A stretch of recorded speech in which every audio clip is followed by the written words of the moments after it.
Starting, I bet. Here we go. Yay! Hello, everyone.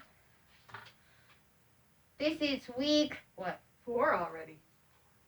Out of, what? We're almost there? I know. What happened? I know. Wait, we've got week 5 left, and then, oh my, that's it. No, 6. Week 5, 6, and then... Holy Week? Yeah. Oh gosh, the Easter is coming. Well, this is the week 4 of Lena UMC and Good Shepherd's Lenten devotion.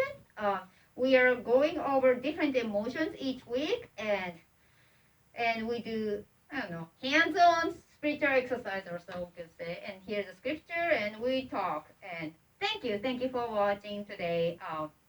So week 4, what are we doing? Despair. Excuse me? What? Despair. DESPAIR?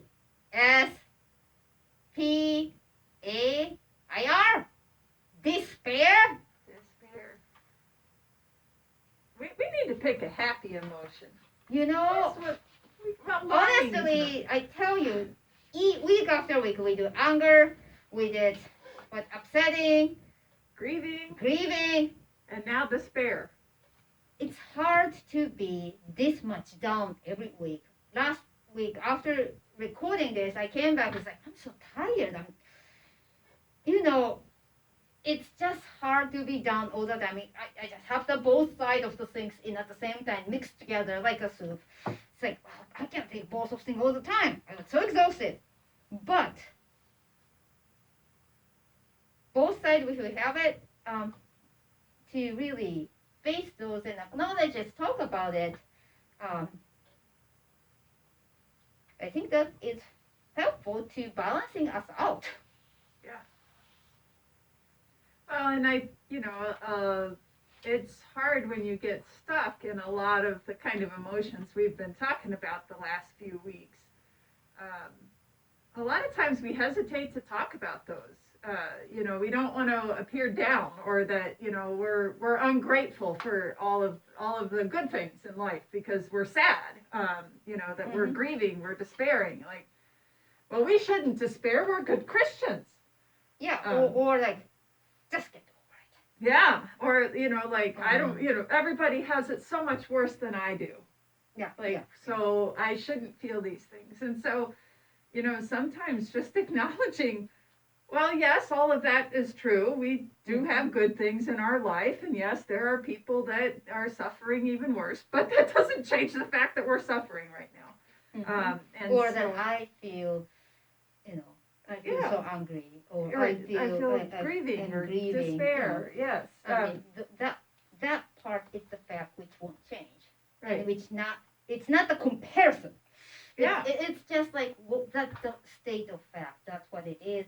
And it's, I think hopefully this is helpful in a way that those are the topics. It's really hard to talk with your family members because somebody has to listen to what's going through. That requires a lot of energy too, for the one who's listening. So that, we hesitate and we are not exactly articulate how to express it too, so that this was what we are trying to do throughout is to give us space for ourselves. This is not we are trying to compare. I mean, we share what we wrote down, so hopefully that's helpful for you. But, that's for, you're finding out what's going on in your mind to just put on the outside to see it. And you and God are the main thing. So hopefully this give you some tools or some place, the room to do something, to dwell on those emotions, which is real, which those are the gift from God, so that don't be ashamed of it, try to suppress it. That's a part of the gift God's given us to experience those. And if you'd like, you share it. And if not, that's fine. But it's just acknowledge it. Yeah, acknowledge it so that you can, but as we'll see in the stories today, so that you can be ready to be healed from it. You know, if we don't acknowledge what's hurting, then how do we get it fixed? You know? Yeah, because there's no way to restore if it's not know what to restore. Right. And that's the hard work to actually see what is causing me this pain. Yeah. So, okay, let's... I love the first question. What was the question? That you had in here? What did I write this question? I think you wrote this one. What did I write? If you describe despair as a color, which color would you choose? So I'm curious what you would pick. Why did I write that question? What I was thinking, I must be in despair. But I like that. Despair as a color. Well, I think in a way, you know, I speak English with an accent because I'm from Japan. That's one thing. But language or the vocabulary does not enough to express for me to everything. I am lack of vocabulary, lack of the sentence. I am not as a poet as I wish for. So, but to me, art, that the colors, the paintings, the pictures somebody produce and myself do, and those are the way I communicate with people, even my words are failing everything. So that's sometimes this is kind of the way I think about the color tells lots of more than just the word can express. So that's kind of why I was thinking about it. I don't know. Probably it's a different times despair gives a different colors to me, I bet. How about you? You have, let me think, and hope. Okay. What you have in your mind? Do you? Yeah, mine went straight to gray. Oh, why? Gray, just right there. I think because for me, gray is like a cloudy day, and I'm very solar powered. My mom and I joked about that from the time I was a little kid, that I'm solar powered. Sun goes down, I go down. Oh. Sun covered up by clouds, I go down.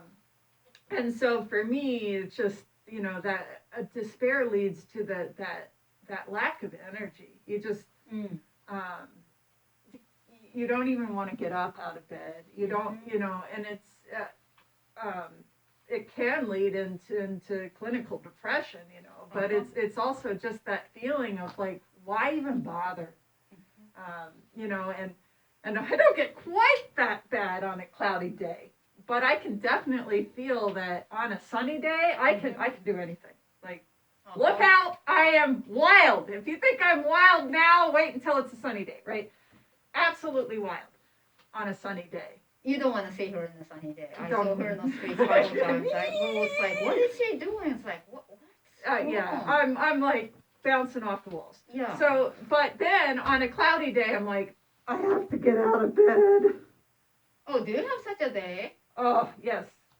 What, do you only see me on sunny days? I don't see you in that kind of and that, day. I get a couple cloudy days in a row, and all of a sudden I'm just like, I can't get up.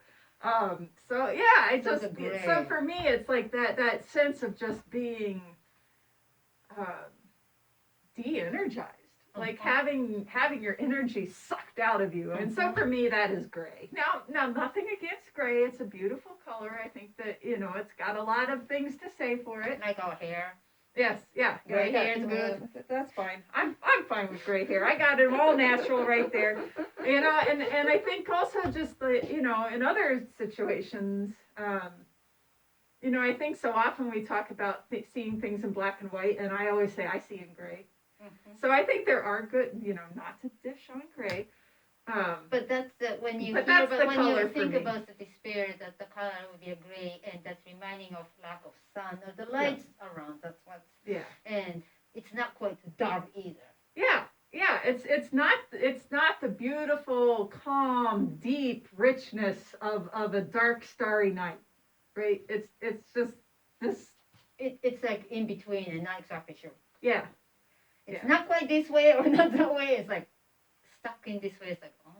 Yeah, and you know, and they think of like a foggy day, you can't even see where you're going. Like, it's just like you can swim through the air. Yeah. So that's the image it brings for me. That's a good one.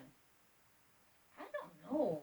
I wrote the question in I know. myself. It's That's not why I exact- like that question. It's It was not like, if what I a do neat it. question. Did I have the answer to it? Probably seems not.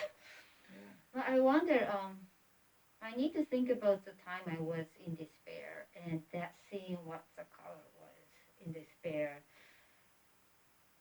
Sometimes the despair can be a white to me. Mm-hmm. The white, in a sense, in the room in the hospital or in a nursing home, that you're sitting there with person just dying and you have nothing you can do about it. So that part associate with me that sitting in the hospital and And the glaring lights. those facilities, accompanying with like my mother was just actively dying and sitting there day after day with just you are just not sure the next day comes and that time is the memory and that if I took that time of the color its color was and that was a spring like around this time of the year and which is more warm and start flowers that start blooming in Japan this time of the year so it's much more wider, the cherry blossom blooms and the little pink and white are out there.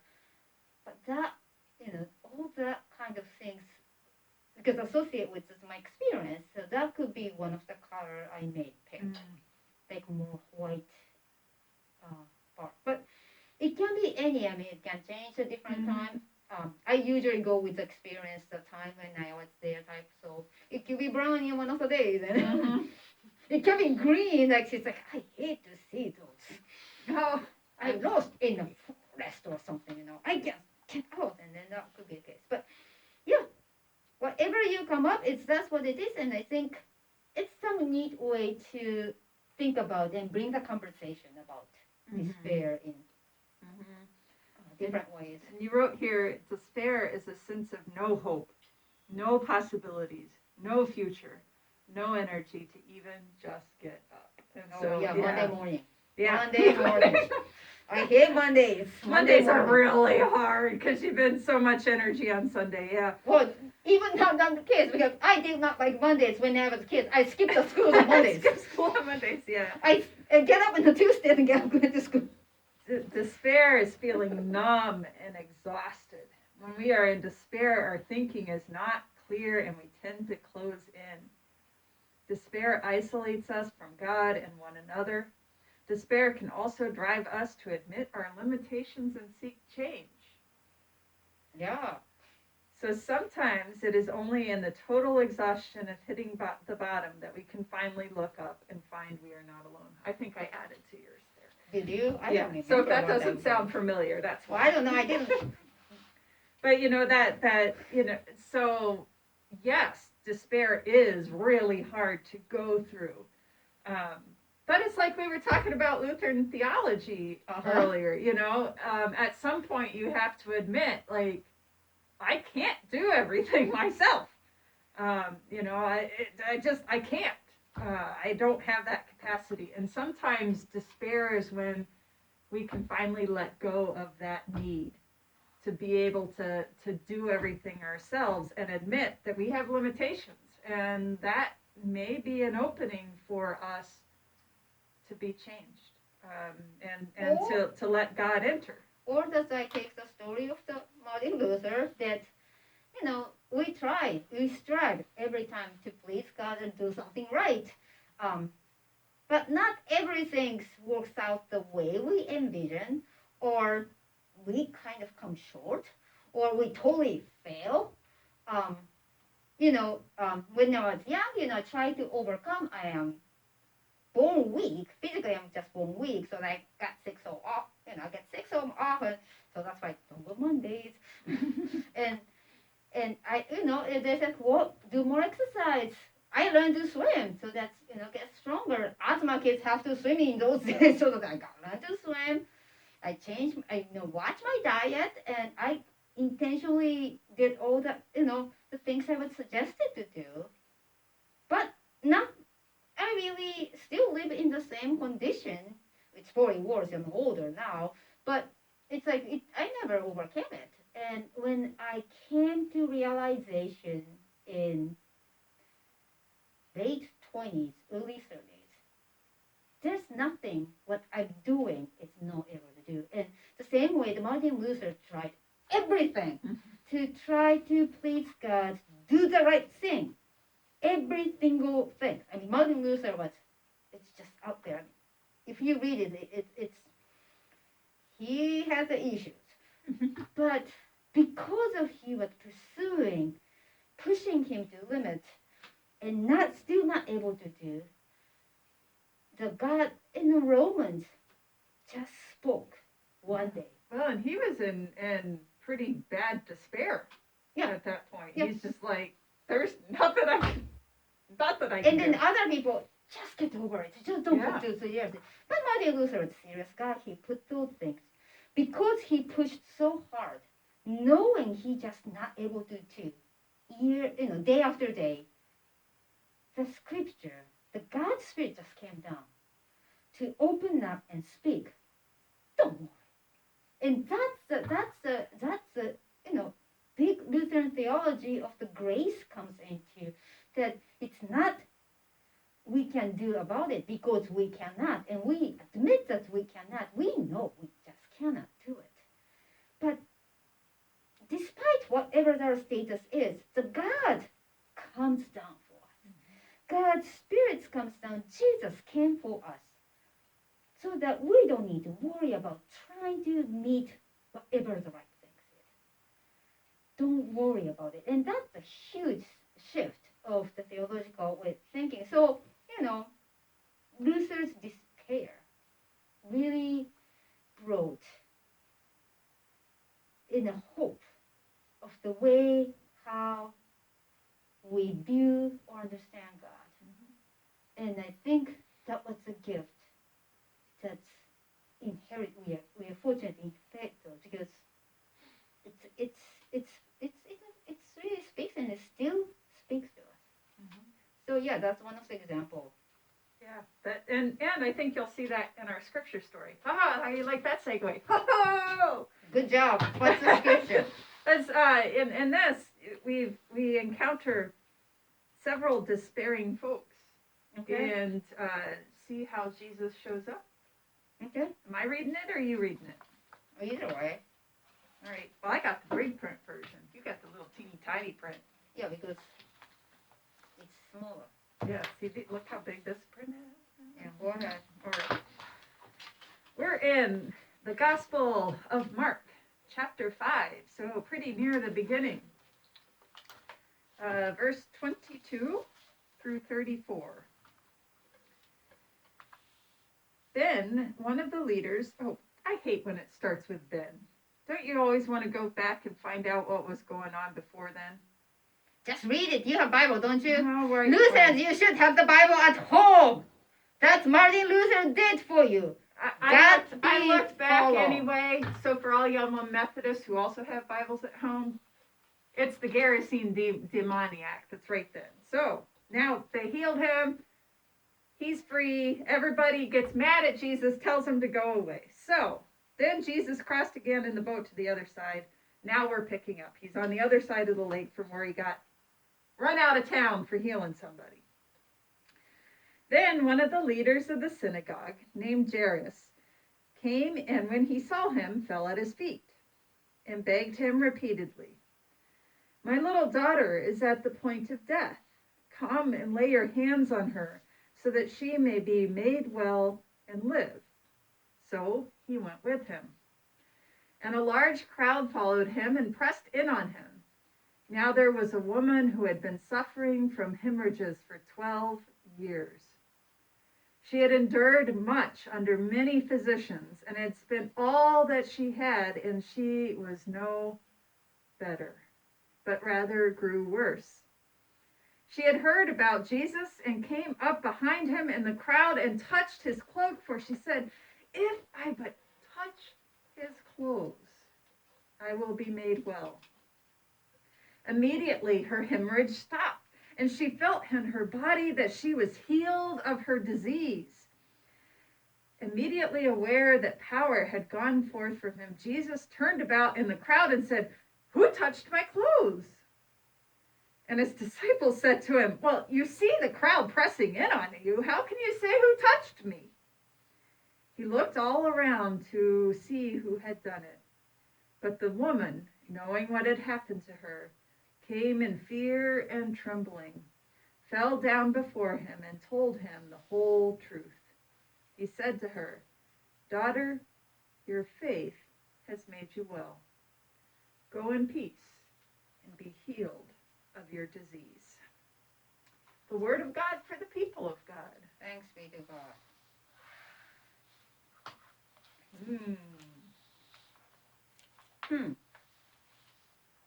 So you said multiple despairs in the story. Yeah. What are those despairs?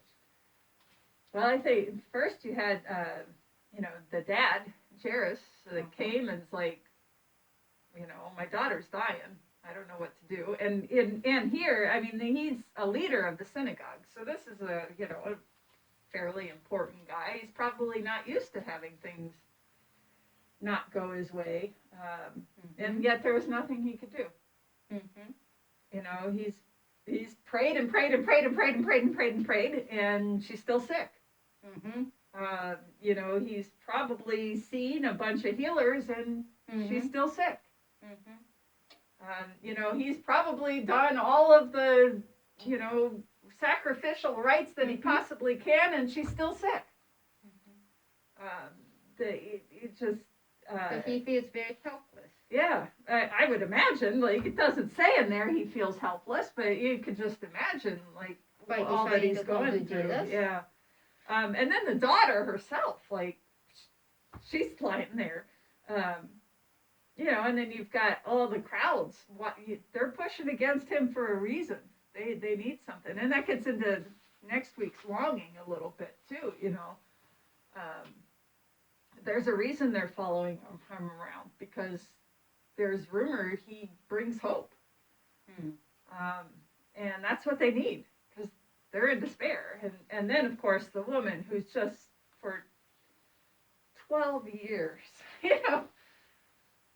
12 years of agony. And you think about it, it wasn't even just the physical ailments, but her separation from her community, the sense of shame that she would have had, and just, you get to a point where, is it anything worth it anymore? And then she hears rumor about this Jesus guy. And she just goes and, well, all right, try this one more thing,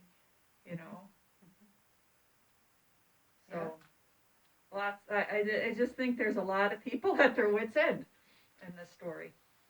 So it's interesting, so that even the crowd are in despair. Yeah. I think so. I think that's why they're following. They recognize they need something, and the. So. It's interesting. And we stopped early, so this one I don't know. We should have gone more, but I can also imagine. So Jairus had come to this important guy comes to Jesus and says, "My daughter," and Jesus is on his way to go to him when all of a sudden this woman comes up, grabs hold of him, and now there's a delay, and right after we hear that she's been healed, somebody comes and says, "Oh, by the way, your daughter died."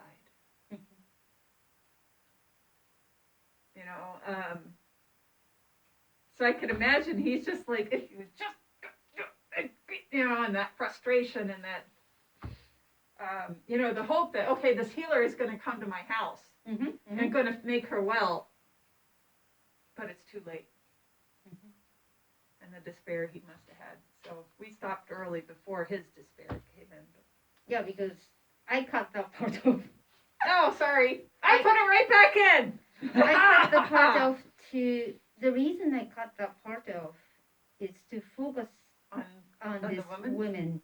It's that's the biggest part. Of course, I like to lift up the women in the Bible in general. That's what I do.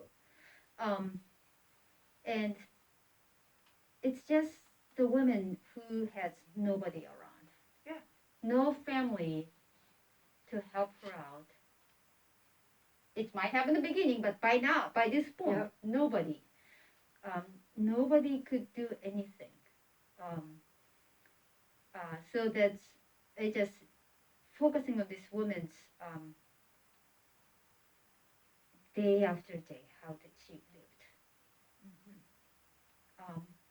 and extremely lonely. And it's not sure she lives in this town either. That's true. Um, and she risked herself to be in that point in the crowd. By her presence, she's defying people. Yeah, because she probably shouldn't have been around all those people. Yeah, it's probably if somebody found out, she know who she was and her condition. There was sort of like in this crowd in daytime shouldn't be there. So that, but the woman moved to go that day. There's something, she decided to risk this whole thing. Maybe more rejection she will experience. Not knowing, but she decided to go. So the amount of despair the woman has gone through I was more curious. So that's why I kind of focus on the women part of the story to her encounter, and Jesus recognized this woman. That part of she couldn't go to talk to Jesus. She defiled people, but she somehow sneaked in herself for this one more chance. Yeah. Well, and that she maintained hope even then, because she's like, if I could just, I don't even have, he doesn't even have to do it. I just have to touch, just, and that she had that stubborn hope. Or that's a desperate move. Desperate, yes, maybe, but she believed that despite all evidence, she had probably had multiple doctors that promised they were going to do things, that had reputations that said they were going to do things. And yet she still said, this Jesus, if I can just touch his cloak. She hadn't given up, despite all of what she had gone through. Maybe. Or she had completely given up, and I don't know. I think it's, to me, is more of this, what the woman's going into the town to do this is a desperate move. And I see her in this big, huge part of despair. It's, this is it. If but I touch this. So this is the only solution she's looking at. If this does not work out, I'm not sure she has next day. Yeah. I mean, this level of really... Well, and especially not if she's found out. Really, the point of her, like, there's nothing but this is what I'm going to hold on to. That mode of sense is just coming out of deep despair. If this is the only hope I have in here to hold on to, this is it. We tend to go that way too. Those are the times it's really we are deep in despair. That's what's kind of I see. And for this story opens up in different ways to her be recognized as a daughter, as a member, instead of woman, the sick woman. That she was recognized as the bringing back into connecting with the people that Jesus recognized, because Jesus recognized the people around Jesus at that moment recognized this woman.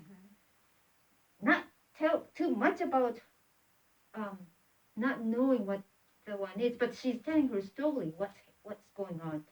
What's going on in her life and why she acted on that certain way. And she thought that will be she'll get punished. The answer she received from Jesus was, daughter, measure well, go in peace. I thought that that kind of the part of so much so in despair in our lifetime. Jesus said the same words to us. Made it well, go in peace. And we repeat that over and over again, that that go around. But I just thought that's kind of the part of the story in a hope, in extremely hopeless situation, or just not seeing anything else, but this is it situation. Um, some strange ways. Just Jesus comes and gives this peace and healing. So I thought that was a neat story in that way when we talk about despair. And of course, I didn't think about the Jairus despair part because I don't care about guys, and the crowd, I don't care about crowd. But no, that you gave the it's the multiple ways to get the story. I mean, it's just a neat that the story in the Bible has multiple ways, and we can find ourselves in multiple different places. So I just wanted to highlight the woman. So that's why I cut it that off and like, sorry, Jairus, I don't care about you. Sorry, next time. And then I put him right back in. And it goes like, she's a Methodist. That's okay.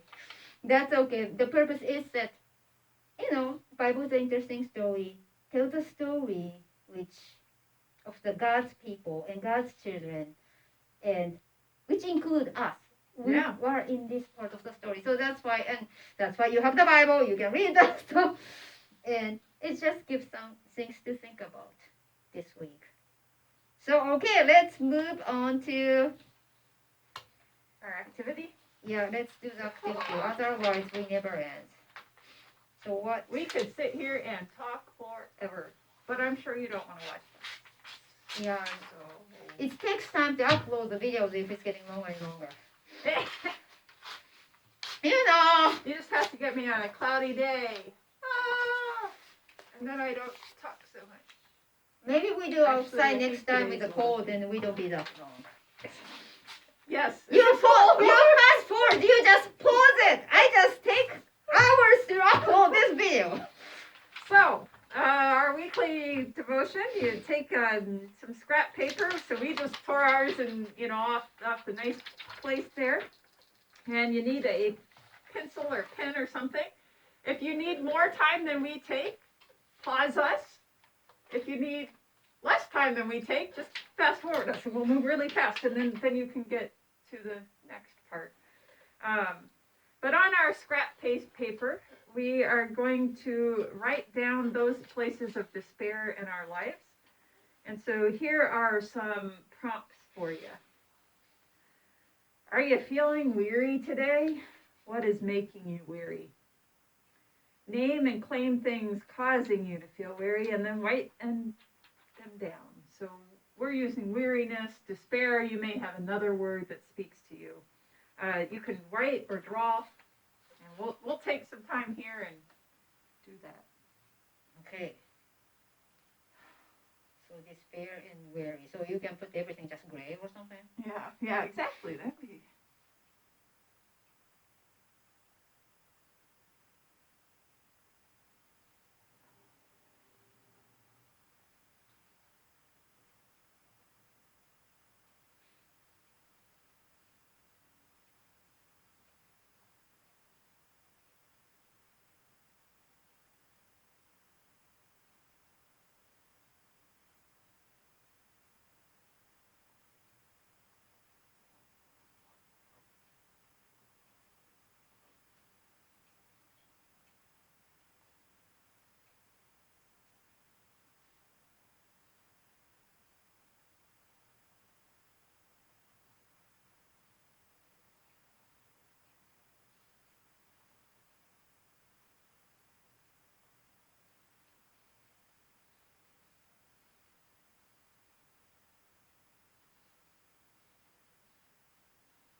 Got it?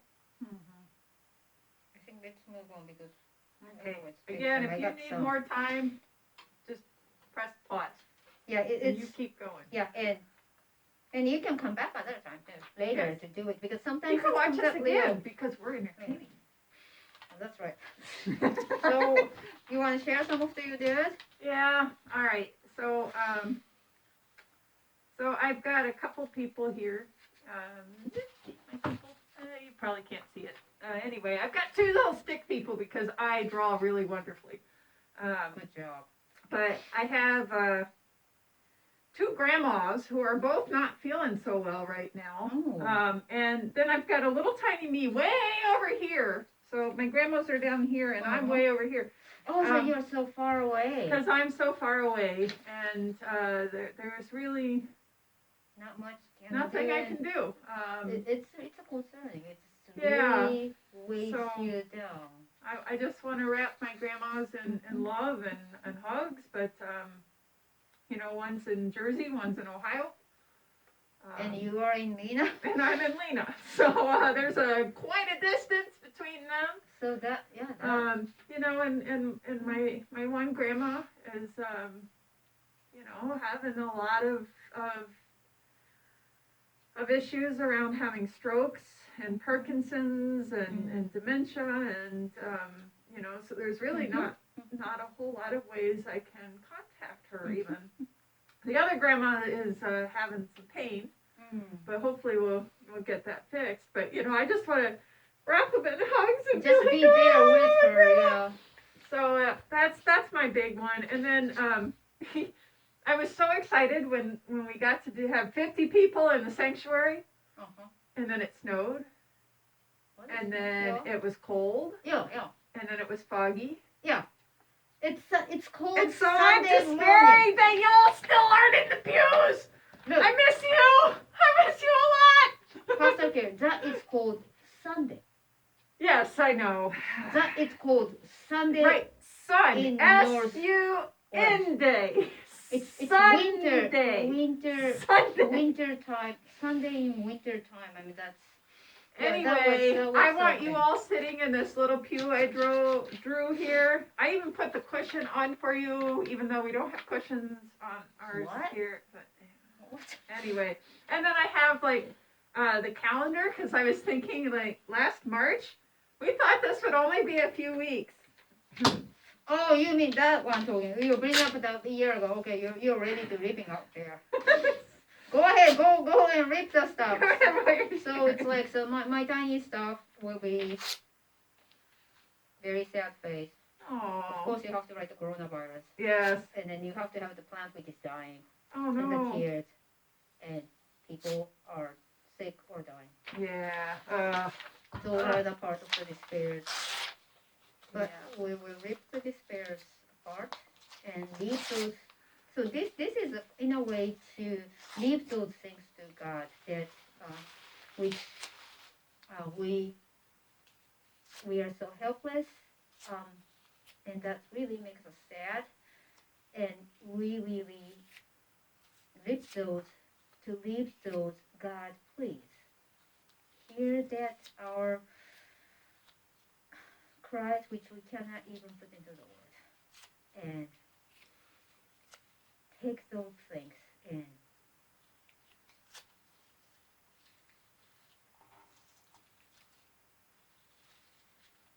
And put it out there. And then we pour the dirt. I'm making sure my despair is very, very tiny in there.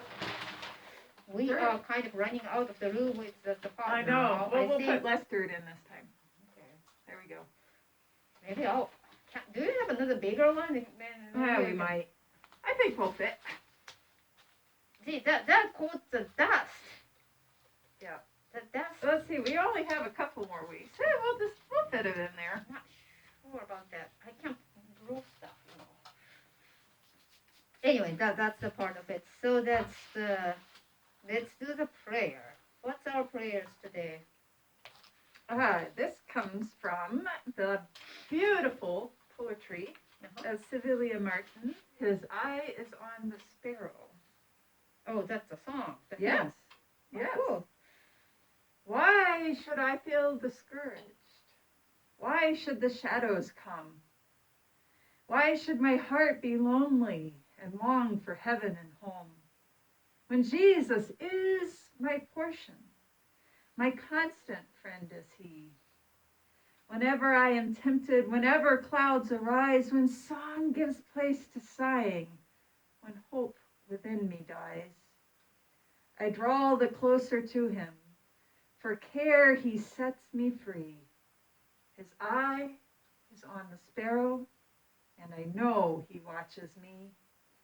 His eye is on the sparrow, and I know he watches me.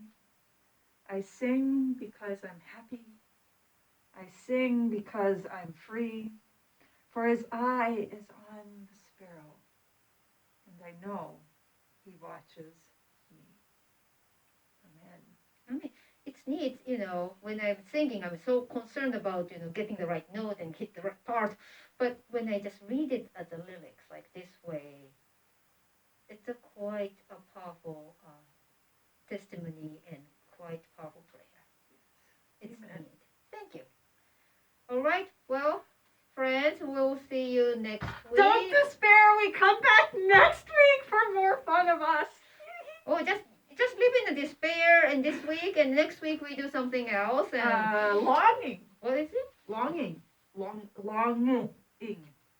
Oh, that connects pretty good with your despairing and your longing stuff. And yes, you're longing for things. Yes. That will do.